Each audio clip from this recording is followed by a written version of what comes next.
Hello everyone, स्वागत है आपका हमारे YouTube channel home science pro में। तो स्टूडेंट्स, आज हम क्लास 11 का चैप्टर 11 लेकर के आए हैं, जिसका नाम है हेल्थ एंड वेलनेस, स्वास्थ्य एवं स्वास्थ्य कल्याण। तो आज मैं इस चैप्टर के कुछ क्वेश्चंस आपको करवाने वाली हूँ। नंबर 1, स्वस्थ व्यक्ति कौन होता है? स्वस्थ व्यक्ति वह व्यक्ति होता है जो सभी प्रकार के रोगों और चोटों से सुरक्षित हो। ये हम नॉर्मली ऐसा समझते हैं कि जो व्यक्ति जिसको कोई रोग नहीं है, कोई चोट नहीं है, तो वो व्यक्ति स्वस्थ है। असल में व्यक्ति वो स्वस्थ होता है जो मेंटली, फिजिकली, सोशली, स्पिरिचुअली सभी तरह से, इसके 5 डायमेंशंस होते हैं, पांचों डायमेंशंस के व्यू से स्वस्थ हो। कठिनाइयों का प्रभावी ढंग से जो सामना करना जानता हो, कोई कठिनाई आ जाए एकदम से उसको टेंशन ना हो, वो स्ट्रेस में ना जाए, डिप्रेशन में ना जाए, वो उस कठिनाई का, उस प्रॉब्लम को फेस करके उसका सोल्यूशन निकाले, वो व्यक्ति स्वस्थ कहलाता है। और वो व्यक्ति जो प्रतिदिन व्यायाम करता है, व्यायाम क्या होता है? हमारे शरीर के लिए बहुत अच्छा होता है, फिट बना करके रखता है।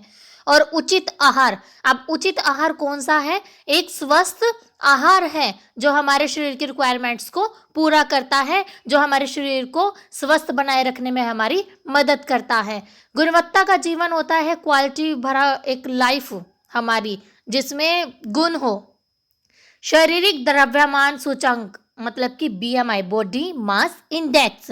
ये बॉडी मास इंडेक्स क्या करता है? आपकी हेल्प करता है ये बताने में कि आपका आइडियल बॉडी वेट कितना होना चाहिए और प्रेजेंट में आप अपना कितना बॉडी वेट जो है लिए हुए हो। तो इसका जो फॉर्मूला है वो है शारीरिक भार डिवाइडेड बाय ऊंचाई। मतलब कि जितना आपका शरीर का वजन होता है उसके डिवाइड में आपको अपनी हाइट रखनी होती है।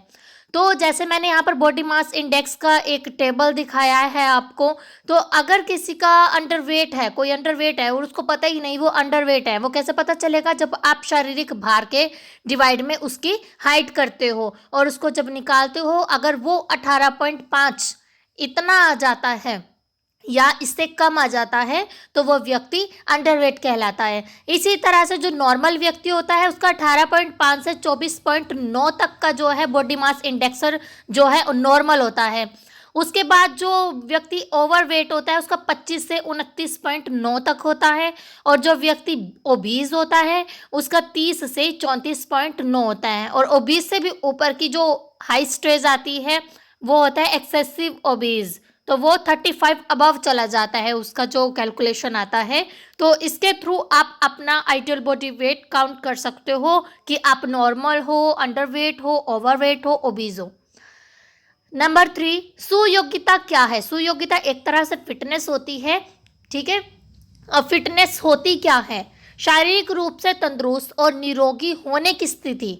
जो शारीरिक रूप से हम तंदुरुस्त होते हैं, सुडौल होते हैं, एक्टिव होते हैं, एनर्जेटिक होते हैं और हमें कोई बीमारी नहीं होती, तो इस कंडीशन को हम फिटनेस कहते हैं, सुयोग्यता कहते हैं।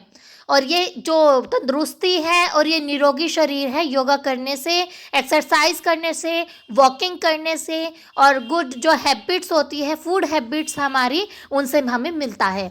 व्यायाम के क्या क्या लाभ होते हैं कि अगर हम योगा करते हैं तो उसके क्या बेनिफिट्स हमें मिलते हैं, आप लोग जानते भी हैं और मैं भी बता देती हूँ कि गंभीर और दीर्घकालिक बीमारियों की संभावना में कमी आ जाती है। गंभीर वो होती है जो क्रिटिकल कंडीशंस होती है, दीर्घकालिक जो लंबे समय से चलती आ रही है या फिर आने वाली है, होने वाली है, उन बीमारियों की संभावना को वो योगा जो है, व्यायाम जो है, कम कर देता है, उनको बढ़ने नहीं देता। शारीरिक रूप से क्रियाशील, क्रियाशील क्या है? कार्य करने की जो क्षमता होती है शारीरिक रूप से हमारी, उसमें वृद्धि हो जाती है।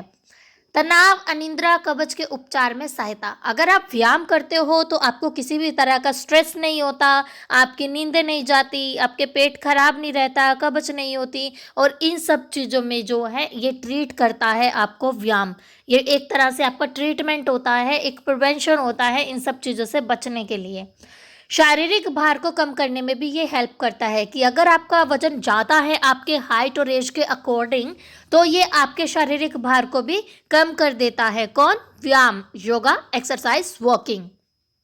रक्त दाब को नियंत्रित करना। रक्त दाब क्या है? आपका जो बीपी है, बीपी हाई हो जाता है, बीपी लो हो जाता है, तो ऐसी प्रॉब्लम्स को ये कंट्रोल करता है, ना तो बढ़ाता है और ना ही घटाता है। अगर आप व्यायाम करते हो तो आपका बीपी का जो लेवल है वो नॉर्मल रहता है, कंट्रोल में, लिमिट में रहता है। तो ये सभी फायदे क्या हैं? व्यायाम के एक तरह से लाभ है। सभी को व्यायाम करना चाहिए अगर आप फिट रहना चाहते हैं, स्वस्थ रहना चाहते हैं और एक अच्छा लाइफस्टाइल जो है आप जीना चाहते हैं, तो अपनी जीवन शैली में इन सब चीज़ों को अपनाना बहुत ज़रूरी है। नेक्स्ट क्वेश्चन हमारा आ जाता है दबाव या तनाव, कि प्रेशर क्या होता है और स्ट्रेस क्या होता है। तनाव एक मानसिक स्थिति है जो कि हमारे दिमाग पर प्रभाव डालती है, जो मन पर, शरीर पर मानसिक और सामाजिक रूप से दबाव डालता है। तनाव एक मानसिक स्थिति है जो कि मन पर शारीरिक, मानसिक, सामाजिक रूप से दबाव डालता है। दबाव दो प्रकार के होते हैं, एक अनुकूल दबाव और नंबर 2 प्रतिकूल दबाव। अब अनुकूल दबाव और प्रतिकूल दबाव दो टाइप हो जाते हैं। अनुकूल दबाव कौन सा होता है? जिसका पॉजिटिव असर हो वो अनुकूल दबाव होता है और जिसका नेगेटिव हो वो प्रतिकूल दबाव होता है। तो ये चीज़ आपको समझ आ गई। नेक्स्ट क्वेश्चन है तनाव प्रबंधन की कुछ युक्तियाँ क्या होती हैं? तो युक्तियाँ मित्रों या परिवारजनों से बातचीत करना, योगा करना, संगीत सुनना, पढ़ना, आराम करना और अभिरुचि, ये सभी चीज़ें आपकी हेल्प करती हैं तनाव से बाहर आने में। तो अगर आप योगा करते हो, संगीत सुनते हो, स्टडी करते हो, रेस्ट करते हो या जिस चीज़ में इंटरेस्टेड हो उसके अकॉर्डिंग वो वर्क करते हो जिसमें आपको करने में अच्छा लगता हो, तो उससे आप तनाव से छुटकारा पा सकते हैं। तो आज की वीडियो मेरी यहीं पर ख़त्म होती है। आशा है कि आपके लिए ये वीडियो बहुत हेल्पफुल रही होगी। Thank you so much for watching the video and like, share and subscribe my channel.